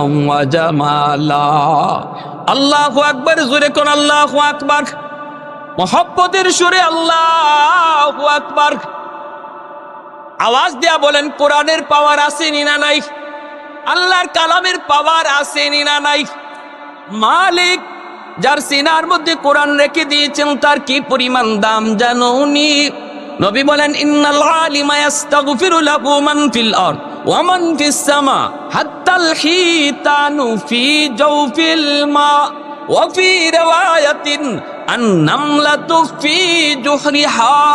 মায়ার নবী দয়ার নবী বলেন উম্মতের দোল, হাফেজে কোরআনের ইজ্জত, একজন হাফেজের দাম, একজন হাফেজের দাম তোমরা হয়তো ঠিক বুঝো না, কিন্তু আসমান জমিনে আর যত প্রাণী আছে রে যুবক, নবীজি বলেন তারা ঠিকই বুঝে। গাছগাছালি একজন হাফেজের দাম বুঝে, মাছ পশু পাখি পর্যন্ত একজন হাফেজে কোরআনের দাম বুঝে। মায়ার নবী দয়ার নবী বলেন কারণ তারা ভালো করে জানে এই জমিনে যতদিন উলামায়ে কেরাম থাকবে, হাফেজে কোরআন থাকবে, মাদ্রাসা থাকবে, যেখানে কোরআনের শিক্ষা হয়, যতদিন পর্যন্ত কোরআনের তালিম জমিনে থাকবে, আল্লাহ নবী বলেন আসমান আসমানের জায়গায়, জমিন জমিনের জায়গায় আল্লাহ দাঁড় করায় রাখবে। জোরে বলি সুবহানাল্লাহ। আযাব গজব দিয়ে আল্লাহ ধ্বংস করবে না। অতএব মাদ্রাসা হলো রহমত আনার চুম্বক। গোটা দেশের জন্য আলেম হাফেজ তারা হলো দেশ রক্ষার জন্য আল্লাহর পক্ষ থেকে রহমতের চুম্বক। আজকে আমরা বুঝি না কার গায়ে হাত উঠাই, হায় রে আমি বুঝি না কার গায়ে হাত উঠাই, কারে নির্যাতন করি, কারে আমি আর চোখে দেখি। অথচ মায়ের নবী বলেন তোমার মন্ত্রীগিরির মন্ত্রী, তোমার মন্ত্রীর মন্ত্রীগিরি, তোমার মিনিস্টারের মিনিস্টারগিরি, তোমার শিল্পপতির শিল্পগিরি, তোমার ব্যবসা বাণিজ্য চাকরি বাকরি, পাঁচতলা বিল্ডিং আর যত যা কিছু অর্জন করেছো সব কিছু আল্লাহ টিকা রাখছে কোরআনের তালিমের খাতিরে। এজন্যই মাসে কই মালিক জগতে হাফেজের সংখ্যা তুমি বাড়ায় দাও, পিপিলিকা কই মালিক ঘরে ঘরে তুমি হাফেজ কোরআনের সংখ্যা বাড়ায় দাও। কারণ মাসে জানে হাফেজ বাড়লে, আলেম বাড়লে, মাদ্রাসা বেশি বেশি হলে মাছের হায়াত বাড়বে, পিপিলিকার হায়াত বাড়বে, গাছের হায়াত বাড়বে, জমিনের হায়াত বাড়বে। এজন্যই সমস্ত সৃষ্টি জীব নবী বলেন 24 ঘন্টা তারা মাদ্রাসার জন্য দোয়া করে। যার উসিলায় আল্লাহ আমাকে বাঁচায় রাখলেন তারে আমি চিনলাম না, বড় দুঃখ। ঠিক কিনা জোরে বলেন, বড় দুঃখ। কার উসিলায় আল্লাহ আমাকে বাঁচায় রাখলেন, কাদের উসিলায় আমি তাদেরকে চিনলাম না, তাদেরকে আমি চিনলাম না। হাফেজ আবুল বারাকাত কয় মা আমার বুকে 30 পারা কোরআন, টেনশন নাই, তুমি বোনটারে নানার বাড়ি পাঠায় দাও, আমাকে মেয়ে লোক বানায়া পালনে বসায় রাখো। সুবহানাল্লাহ জোরে কর। মায় কইল বাবা না বাবা এমনটা হতে পারে না, আমি বড় আশা করে তোমারে আনছি, আমার বৃদ্ধ বয়সে আমারে পালবে কে, তোমার যদি কোনো ক্ষতি হয় তাহলে আমি কারে নিয়ে স্বপ্ন দেখব, আমি কারে নিয়ে বাঁচবো, মেয়েটা তো বড় হলে বিয়ে দিয়ে দিব, সে তো চলে যাবে শ্বশুর বাড়ি, কিন্তু তুমি তো আমার বৃদ্ধ বয়সের একমাত্র ঠিকানা, বাবা আমি তোমারে ছাড়তে পারি না। হাফেজ আবুল বারাকাত কয় মা তুমি ইয়াকিন রাখো আমার সিনায় যে 30 পারা কোরআন পাওয়ার সিডরের চেয়ে 1000 কোটি গুণ বেশি। সুবহানাল্লাহ ওয়া বিহামদিহি সুবহানাল্লাহিল আযীম। পাঠায় দিছে নানার বাড়ি, আর হেন মেয়ে লোকের পোশাক পইরা, বোনের কাপড় চুপড় পইরা পালঙে বৈশা রয়েছে, দাড়ি মুছ উঠছে না তো। কম বয়সে হাফেজ দেখেন না আপনারা, আসেনি নানা 7 বছর 10 বছরে কোরআনের হাফেজ হয়ে যায়। এটা টেকার জোরে আর ক্ষমতার জোরে হয়? জোরে বলে আহা। সন্ধ্যাবেলা সরকারি ফৌজ সেই দরজায় নক করছে, টক টক টক। দরজা খুলতেই মহিলা দেখে সরকারি ফৌজ, দেখকেই কয় রাম রাম রাম রাম রাম। হাফেজ সাহেব কয় রাম কইও না, রামে বাসায় না, বাসায় কে? জোরে ক। এরা তো কোনো কিছুরে দেখলেই ভগবান কইতে দেরি করে না, ঠিক না? হ্যাঁ, ভগবান কইতে দেরি করে। আল্লামা রশিদ আহমদ গাঙ্গুহি রহমতুল্লাহ আলাইহি গঙ্গুর এক এলাকা দিয়ে যাইতেছেন, দেখেন একটা বাড়ি, মানুষ বলতে কেউ নাই, এত বড় বাড়ি, দরজা জানালা খোলা, বাতাসে দরজা জানলাগুলি টাস টাস করে, কিন্তু মানুষজন নাই। ইনি বাড়িটাতে দেখতে অবাক হলেন, ঘটনা কি, বাড়ি এত বড় কিন্তু মানুষ নাই। ভাবলেন ঠিক আছে 2 রাকাত নামাজ পড়ি। এখানে ওযু করে ইনি নামাজে দাঁড়াইছেন। নামাজে দাঁড়াইয়া তিনি নামাজটা ফিরাইয়া, সালাম ফিরাইয়া মুনাজাত শুধু ধরবেন, এমনিই একটা জিন্নাত হুজুরের সামনে আইসা একদম মাথাটা নত কইরা হুজুরের কাছে সারেন্ডার করে কয়, হুজুর আল্লাহর দোহাই, আপনি আল্লাহর কাছে এই কথা জানতে চাইেন না যে এই বাড়ির মানুষ গেল কই? হুজুর আমি এর জন্য দায়ী, আমি দোষী। হুজুরে বলে কি ব্যাপার, কেন তুমি কে? কয় আমি হলাম এক খবিস জিন্নাত। এই বাড়িতে একটা হিন্দু পরিবার বসবাস করত, আর আমি এদের গন্যা 4টা বাচ্চারে এই পুকুরের মধ্যে ডুবাইয়া মারছি। যখন একে একে বাচ্চাগুলি পুকুরে পড়ে পড়ে মরতেছে, এরা ভয়ে এই বাড়িঘর ছেড়ে অন্যত্র চলে গেছে। হুজুর আমি একমাত্র দায়ী, আপনি যদি আল্লাহর কাছে জিজ্ঞেস করে ফেলেন আমি ধরা খেয়ে যাই। হুজুর তওবা করলাম, জীবনের জন্য আমি এই এলাকা ছেড়ে চলে যাব, খালি বাড়ি না। হুজুরে কিন্তু এখনো হাত উঠাইছেন না, আমি এলাকা ছেড়ে চলে যাব। হুজুর আপনি আল্লাহর কাছ থেকে এই কথা জানতে চাইেন না, আল্লাহর দোহাই। এই কথা বলতে হুজুর বলতেছে এরা কোথায়? বলে ওই এলাকায় থাকে। হুজুর খবর দিলেন, পরিবার আসলো। পরিবার আইসেই হুজুরের কাছে আইসেই হাত জোর কইরা সবাই পড়ে গেল। এখন হুজুর যখন ঘটনা বিস্তারিত শুনাইছেন, ওই হিন্দু পরিবার সবাই হুজুরের সেজদা দিয়া ভগবান বলা শুরু করছে। হুজুরকে আরে আহমক, আমার দ্বারা যে শক্তি তোমরা দেখছো এটা আমার কোনো কৃতিত্ব না, আমি যে খালিক আর মালিকরে মানি। তোমরা যদি ওই খালিকরে মানো তাহলে তোমাদেরকেও জিন্নাতে এইরকম সালাম জানাবে। কিছু দেখলেই ভগবান বলো, বট গাছও ভগবান, গঙ্গা নদীও ভগবান, তুলসী গাছও ভগবান। 100 বছর হইলেই আরে বাপরে বাপ গাইও ভগবান, দুধ দেয় অথচ গাভী কাটলে পরে দুধ পাওয়া যায় না, তাহলে এটাই ভগবান। বলতে বলতে 33 কোটি ভগবান, ভগবানের আর শেষ নাই। তিনি বলতেছে আর আমার কোনো কৃতিত্ব না এটা। সাথে সাথে এই পরিবার কালেমা পড়ে মুসলমান হয়ে গেছে। আমার বাইরা বন্ধুর আল্লাহর গোলাম, এই দিকে দেখা যায় দরজা নক করে যখন দরজা খুলল, মহিলা রাম রাম কয়ে চিল্লা চিল্লি করে। হাফিজি কোরআন কয়ে মা তাদেরকে আসতে দাও, বাধা দিও না। সরকারি ফৌজ ঘরের ভিতরে ঢুকলো রে আল্লাহর গোলাম। ঘরের ভিতরে ঢুকে এইবার দেখে এত সুন্দর মেয়ে, চেহারা এত সুন্দর। বলুন তো মেয়ে না ছেলে? আমার আলোচনা বুঝলে আওয়াজ দিয়া বলেন মেয়ে না ছেলে? ধরে নিয়ে যাবে। হাফেজ আবুল বারাকাত ডাক দিয়া কয় আমাকে ধরা লাগবে না, আমাকে কোনো টানা টানিও করা লাগবে না গো, আমি তোমাদের সঙ্গে যাইতেছি, টেনশন করো না। ভাইরা বন্ধুরা, হাফেজ আবুল বারাকাতকে নিয়ে তারা রাম মন্দিরে রেখে দিল। এই রাম মন্দিরে রেখে দিয়া তারা চলে আসবে। সরকারি ফৌজের আফসোস করে, এত সুন্দর মেয়েটা সকালে যায় তার লাশ পাওয়া যাবে, লাশ জিন্নাতেরা তারা খেয়ে ফেলবি। হাফেজ আবুল বারাকাত ওই মন্দিরে ঢুকে এসে মেয়ে লোকের পোশাক খুলে ফেললো। ভিতরে তার সেই বালকের পোশাক জুব্বা, হাতের মধ্যে ছিল একটা জায়নামাজ। জায়নামাজটা মন্দিরের ভিতরে বসায়া দিল। জায়নামাজটা মাটিতে বিছাইয়া আল্লাহর কুদরতি কদমে সাজদায় পড়ে গেল। আর মালিককে ডাক দেয়া বলতেছে, মালিক আজকে প্রমাণ হবে সিডরের পাওয়ার বেশি নাকি তুমি মাওলা পাকের কালামের পাওয়ার বেশি। ও মালিক,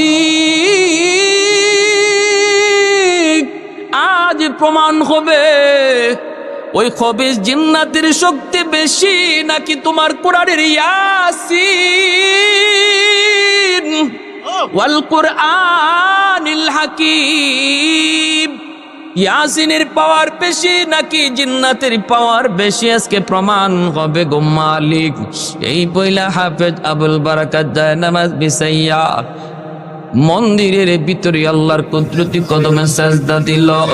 এরপরে রাত যখন 12টা বেজে যায়, সরকারের পক্ষ থেকে পাগলা ঘন্টা বাজানো হয়, বিপদ সংকেত দেওয়া হয়।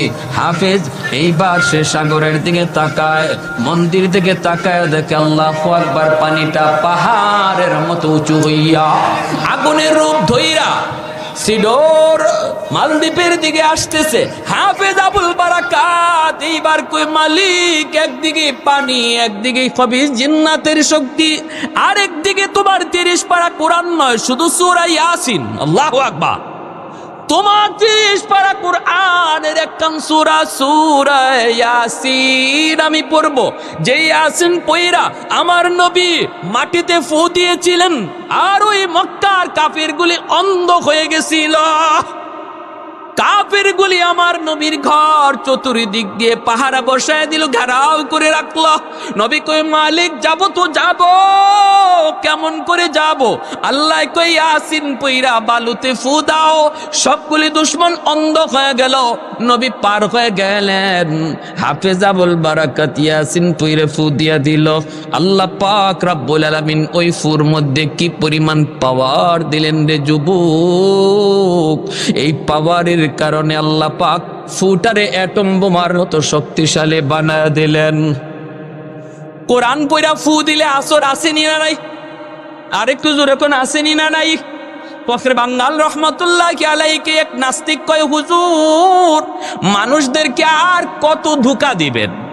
হুজুর কয় কি? কই যে মানুষ এক, হুজুর একটা ফু দেন। আপনি একটা ফু দিয়া দিলেন, বাতাস, বাতাসে কি আছে? এই বাতাস দিয়া দিয়া মানুষদেরকে আর কত ধোঁকা দিবেন? ফখরে বাঙ্গাল রহমতুল্লাহ আলাই কয়, তুমি বাতাসে কি আছে বুঝো না? কয় না, বুঝি না। কেমনে বুঝবা? তুমি তো একটা জারর সন্তান। এমনি হের সারা শরীর ফুললে গেছে। জারর সন্তান গালিটা তো সোজা গালি না, নরম না, এটা কঠিন গালি, ঠিক না?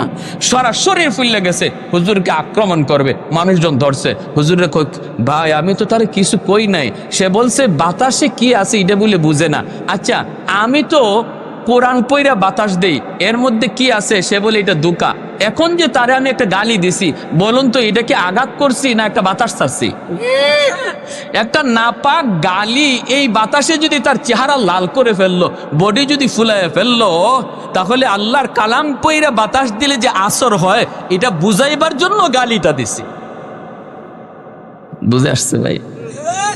আল্লাহর কালাম সূরা ইয়াসিন পয়রা ফু দিল, সিডোরের মোকাবেলায় আল্লাহ পাক রব্বুল আলামিন অ্যাটম বোমার মতো সূরা ইয়াসিনকে আল্লাহ মোকাবেলায় পাঠায় দিলেন। সাগরের মাঝামাঝি যাইয়া এমন ভাবে আঘাত করলো, সিডোর আবার পানিতে দেবে গেল। আল্লাহু আকবার, জোরে বলেন। পাহাড় পরিমাণ উঁচু পানি আবার সাগরে দেবে গেল। সকালবেলা সরকারি ফৌজরা আসছে লাশ নেওয়ার জন্য। মন্দিরে আইসে দেখে লাশের কোনো বংশ নাই। একটা ছোট্ট বালক মন্দিরে বসে বসে কোরআন তেলাওয়াত করে। আল্লাহু আকবার। এ বেটা, তুমি এখানে মেয়ে লোক কই? হাফিজ সাহেব কই, মেয়ে লোক কোথায় পাইবা মিয়া? মেয়ে পাইবা কই? কয় কেন, গত রাত্রে যে নিয়ে আসলাম? কয় আরে আহাম্মক, গত রাত্রে আমারই লিয়ে আইছো। আরে আমরা আনলাম মেয়ে, তুমি কেউ ছেলে? বলে হ, আমার বোনের কাপড় পইরা আমি মেয়ে সাজ্জা বসাছিলাম। আমার বোন তো নানার বাড়িতে নানির হাতের ফিডা খায়। তুই মরলি না? সিডোরও হইল না, তুই মরলিও না, তোর জিন্নাতে খাইছে না? হাফেজ আবুল বারাকাত কয়ে না ফরমান, তোমাদের সিনার ভিতরে আল্লাহর কোরআন নাই, নূর নাই। তোমরা সত্য জিনিস বুঝো না, অন্ধকারে আছো, আলোর পথ পাও নাই। আমার সিনায় আল্লাহর 30 পারা কোরআন। ওই 30 পারা কোরআনের পাওয়ার সিডোরের পাওয়ারের চেয়ে 1000 গুণ বেশি। আমি তো 30 পারা কোরআন শুধু পড়ি নেই, শুধুমাত্র সূরা ইয়াসিন ওয়াল কুরআনিল হাকিম, এই সূরা খানের কয়েকখানা আয়াত পড়ে ফু দিছি, সিডোরের জায়গায় দেবে গেছে। সাথে সাথে এই সরকারি ফৌজগুলি বাদশারে জানাইল। বাদশা মন্ত্রী পরিষদ নিয়ে হাফেজ সাহেবের সামনে হাজির। ও হাফেজ সাহেব, তুমি এটা কি বলতেছো? আগামী বৎসরও আমরা এমনটা তোমার কাছ থেকে দেখতে চাই। আমি বাদশা কথা দিলাম রে যুবক, যদি আগামী বৎসর আমি নিজের চোখে দেখি কোরআনের এত পাওয়ার, আমি বাদশা কথা দিলাম মন্ত্রী পরিষদ সব জনগণ লইয়া কালেমা পড়ে মুসলমান হয়ে যাব।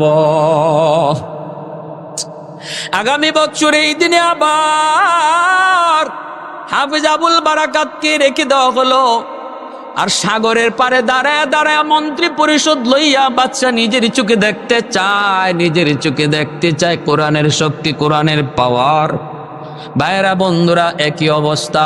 যেই মাত্র সিডুর মহা রূপ ধারণ করেছে, খারাপ আকৃতি ধারণ করেছে, ওরা তাকায় মন্দিরের দিকে, দেখে মন্দির থেকে একটা আগুনের লোক্কা আসতেছে। এই আগুনের লোক্কাই সেই সাগরের বিশাল উঁচু পানিটাকে আঘাত করা মাত্র সাথে সাথে পানি আবার দেবে গেল। এই দৃশ্য বাদশা, ওই মালদ্বীপের বাদশা তার জনগণ সহ মন্ত্রী পরিষদ নিজের চোখে দেখল। রে আল্লাহর গোলাম, ওই সাগরের তীরেই হাফেজ সাহেবের হাতে হাত রেখে বাদশা তার মন্ত্রী পরিষদ লইয়া জনগণ সহ কালেমা পড়ে মুসলমান হয়ে যায়। সেদিন থেকে মালদ্বীপের চিত্র পাল্টে গেল, মানচিত্র বদলে গেল।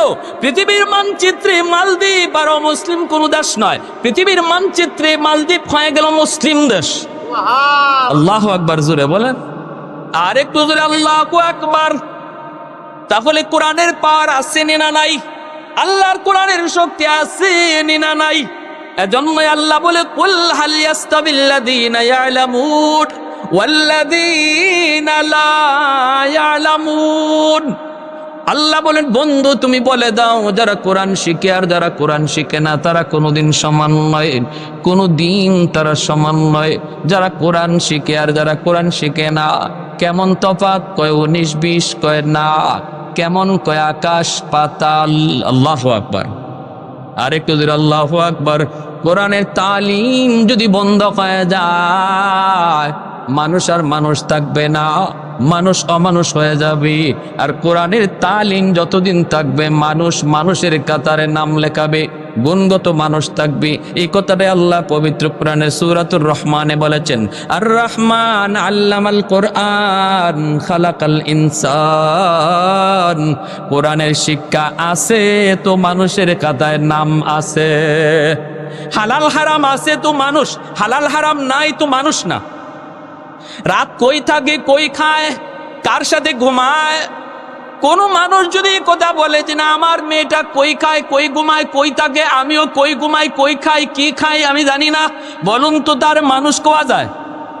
এটা তো হাইওয়ানের খাসলত, ঠিক কিনা? হালাল হারামের শিক্ষা দেয় কোরআনের শিক্ষা, হালাল হারামের শিক্ষা দেয় মাদ্রাসার শিক্ষা, ঠিক কিনা? হালাল হারামের বিধিবিধানের শিক্ষা দেয় মাদ্রাসা, কোরআনের শিক্ষা। জন্ম বাইরে আমার ছেলে জন্ম নিলে পরে সে মানুষ হয় না, তারে মানুষ বানাইতে হয়। মুরগির বাচ্চা জন্ম নিলে মুরগি হয়, কিন্তু মানুষের বাচ্চা জন্ম নিলে মানুষ হয় না গো মা, মানুষ তারে বানাইতে হয়। আর মানুষ বানানোর একমাত্র শিক্ষা হলো কোরআনের শিক্ষা। কোরআন থেকে দূরে ডাক্তার না হইয়া ডাকাই তুইব। সিলোটি ভাষা বুঝুন না আপনারা? কোরআনের ধারে কাছেও নাই, হালাল হারাম বুঝেওই না, জায়েজ না জায়েজ চিনেওই না, ধারে কাছে যা ভাই তা খায়। এই ডাক্তার না হইয়া আওরের ডাকাই তুইব। 20,000 টাকার লুবে, 30,000 টাকার লুবে আপনার স্ত্রীর একটা যেটা নর্মাল ডেলিভারি কেস, এটারে কইব সিজার লাগবো। আসেনি না নাই? কিছুদিন আগে একজন হাফেজ সাহেব দেখছেন না আপনার সোশ্যাল মিডিয়ায়, 11 বছরের হাফেজ, নামটা ভুলে গেলাম, তাকরিম, হাফেজ তাকরিম, 11 বছরের একটা হাফেজ, 11 পারা হিফজ আছে, ডাক্তার ভুল চিকিৎসা কইরা শহীদ করে দিছে, শহীদ করে দিছে। ভুলই করছে না, ইচ্ছা করে করছে, কে জানে। কারণ যার কাছে হালাল হারাম নাই, যার কাছে কোরআনের শিক্ষা নাই, যে কোরআনের শিক্ষার ধারে কাছেও নাই, হে মানুষের জীবনের দাম তার কাছে কি আছে? তার কাছে দাম হইল টাকার, তার কাছে দাম হইল পয়সার, ঠিক কি না? যে ইঞ্জিনিয়ারের কাছে কোরআন নাই, যে ইঞ্জিনিয়ার কাছে শরীয়ত নাই, এই ইঞ্জিনিয়ার রডের বদলা বাঁশ দিলে হের কি, মানুষ মরলে মরুক, আমার অসুবিধা কি, আমার দরকার টাকা। রডের বদলা বাঁশ আসেনি না নাই? জোরে কোন আসেনি না নাই? এগুলা একমাত্র কারণ কোরআন থেকে দূরে, ঠিক কিনা? একমাত্র কারণ আল্লাহর কোরআন থেকে দূরে, কোরআনের শিক্ষা থেকে দূরে। এজন্য ডাক্তার বানান, ইঞ্জিনিয়ার বানান, আমরা নিষেধ করব না, কিন্তু সবার আগে তারে মুসলমানের বাচ্চা বানান, আগে তারে কোরআন শিখাইয়া মানুষের বাচ্চা বানান। সন্তানকে আগে মানুষের সন্তান বানাইতে হবে, আর মানুষের সন্তান বানাইতে হলে কোরআনের শিক্ষার কোনো বিকল্প নাই। ডাক্তার বানান, মানুষ বানায়া ডাক্তার বানান, ইঞ্জিনিয়ার বানান, মানুষ বানায়া ইঞ্জিনিয়ার বানান। প্রথমেই তার মাদ্রাসায় ভর্তি করেন, 5টা বছর আপনার সন্তান মাদ্রাসায় পড়ুক, 5টা বছর নুরানি শিক্ষায় শিক্ষিত হোক, আল্লাহর কোরআন জানুক, আখিরাত শিখুক, আখিরাতের হিসাব নিকাশ জানুক, তারপরে তারে ডাক্তার বানাইলো, আদর্শ ডাক্তার হবে, ডাকাত হবে না। ইঞ্জিনিয়ার হলো আদর্শ ইঞ্জিনিয়ার হবে, অমানুষ হবে না। প্যারে হাজিরিন, আর সেই মানুষ গড়ার ফ্যাক্টরি হলো আপনাদের এই এলাকার এই মাদ্রাসা। টংপাড়া বড় জামে মসজিদ মাদ্রাসা, এটা হলো মানুষ বানানোর কারখানা। মানুষ বানানোর, মানুষের বাচ্চা জন্ম নিলেই মানুষ হয় না। আমি আগেই বলছি, মুরগির বাচ্চা জন্ম নিলে মুরগি হয়, মানুষের বাচ্চা জন্ম নিলেই মানুষ হয় না, তারে মানুষ বানাইতে হয়, মানুষ বানাইতে হয়। আমরা আমাদের সমাজে এমন বহু মানুষ নামের অমানুষকে চিনি এবং জানিও। নামে মানুষ কিন্তু আস্থাও মানুষ, আসেনি না নাই? ভরপুর রয়েছে, ভরপুর। যত বড় শিক্ষিত হয়, কোরআন না থাকলে তত বড় অমানুষ হয়। যত বড় ডাক্তার হয়, কোরআন সাথে না থাকলে তত বড় ডাকাত হয়। প্যার হাজিরিনের জন্য এই ভরপুর মজলিসে আপনার কাছে আমার আবদার, মুসলমানের সন্তান আমরা সবাই চাই আমার সন্তান মুসলমানের সন্তান হিসাবে বড় হোক, আর মুসলমানই লইয়া সে দুনিয়া থেকে যাক। এটা আমরা কারা কারা চাই, একটু হাত উঠে আল্লাহরে দেখান। সবাই চাইতো? তাহলে আমার প্রথম নম্বর দায়িত্ব হলে আমার সন্তানকে মুসলমানের সন্তান বানানো। আর মুসলমানের সন্তান বানাইতে হলে আমাকে সর্বপ্রথম মুসলমানই শিখাইতে হবে মাদ্রাসায় দিয়া। 5 বছর পড়ানোর পরে আপনি স্কুলে নিয়ে যাইয়েন। যদি আপনি ডাক্তার বানাইতে চান, ইঞ্জিনিয়ার বানাইতে চান, তারে ব্যারিস্টার বানাইতে চান, নিয়ে যাইয়েন, আমরা বাধা দিব না। কারণ সব মুফতি সাহেব হয়ে গেলে ডাক্তার হবে কে? সব যদি মুহাদ্দিস হয়ে যায়, ইঞ্জিনিয়ার হবে কে? দরকার আছে করেন, কিন্তু আপনাদের কাছে আমার করজোর নিবেদন, এই ভরা মজলিসে প্রতিটা ঘরে, প্রতিটা অভিভাবক, প্রতিটা মা, প্রতিটা বাবা সিদ্ধান্ত নেন, আমার সন্তানের জীবনের লেখাপড়ার শুরু যেন আল্লাহর কোরআন দিয়া হয়। আমার সন্তানের লেখাপড়ার শুরু যেন আখিরাত চিনার দ্বারা হয়, আল্লাহর পরিচয় পাওয়ার দ্বারা হয়। শুধু মক্তবে পড়ানোর দ্বারা এই হক আদায় হয় না, মক্তবে পড়ানোর দ্বারা আল্লাহকে চিনার হক আদায় হয় না। তাকে মিনিমাম 5 বছর নুরানি মাদ্রাসায় পড়ান। আর মাদ্রাসাগুলোতে এখন আলহামদুলিল্লাহ স্কুলের সমমানের অঙ্ক ইংরেজি ঢুকানো হয়েছে। আমাদের কওমি মাদ্রাসাতে অনায়াসে 5 বছর পরে আপনার ছেলে হাই স্কুলে ভর্তি হতে পারবে, তার অঙ্ক ইংরেজিতে কোনো সমস্যা হবে না। শুধুমাত্র আপনাদের দিকে খেয়াল করে যেন আমাদের জেনারেল শিক্ষিত ভাইয়েরা তাদের সন্তান মাদ্রাসায় পড়ায়া সন্তানকে জেনারেল শিক্ষায় শিক্ষিত বানাইতে পারে, এই চিন্তা মাথায় রেখা উলামায়ে কেরাম কওমি মাদ্রাসার সিলেবাসে 5 বছর স্কুলের সমমানের অঙ্ক ইংরেজি রেখে দিয়েছেন, এবং শিক্ষক রেখে দিয়েছেন, টিচার রেখে দিয়েছেন। আপনারা মন ঘাবড়ানোর কিছুই নাই। তবে আপনাদের কাছে অনুরোধ, আপনারা আমার এই আবদারটা রাখবেন। কারা কারা রাখবেন একটু হাত উঠান। যারা বিয়া করছেন না এরাও তুলেন, নিয়ত করে তুলেন। আল্লাহ যেদিন আমার কপালও রাখবো, সন্তান হইলে আমি প্রথমেই মাদ্রাসায় দিব ইনশাআল্লাহ। আল্লাহ আমাদের সবাইকে এই অল্প কথাগুলো বুঝার এবং মানার, এর উপরে আমল করার তৌফিক আল্লাহ আমাদের সবাইকে দান করুন। সবাই বলে আমিন।